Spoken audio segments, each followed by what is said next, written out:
বিসমিল্লাহির রহমানির রহিম।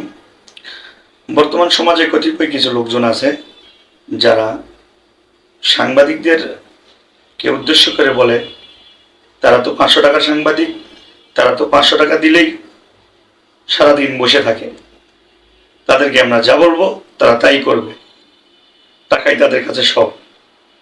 ভাই, আমি আপনাদের উদ্দেশ্যে দু একটি কথা বলতে চাই। আপনি ডাক্তার, আপনি ইঞ্জিনিয়ার, আপনি মাস্টার, আপনি চাকরিজীবী। সরকার আপনাদেরকে আপনাদের জায়গায় কর্মস্থলে একটি বেতন অবকাঠামো নির্ধারণ করেছে, যা আপনারা বুঝে পান, কিন্তু সাংবাদিকরা তা পায় না।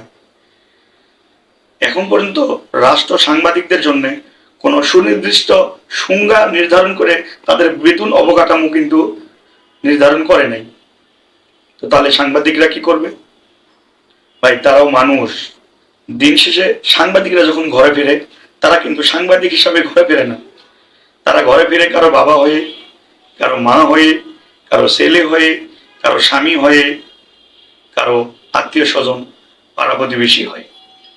তবে তাদেরও একটা পরিবার আছে, তাদেরও চলতে হয়, তাদেরও পরিবারের ভরণ পোষণ দিতে হয়। আসুন আমরা সকলেই মানবিকতার দিক থেকে বিবেচনা করে সাংবাদিকদের নিয়ে আলোচনা করি।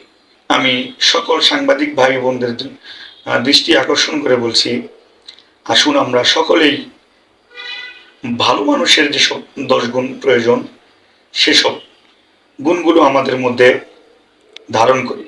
তাহলে সাংবাদিক মহল সুষ্ঠু থাকবে, তাহলেই হয়তো সুষ্ঠু সাংবাদিকতার মান ফিরে আসবে।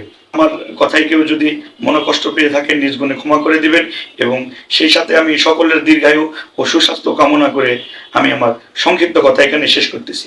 জয় বাংলা, জয় বঙ্গবন্ধু।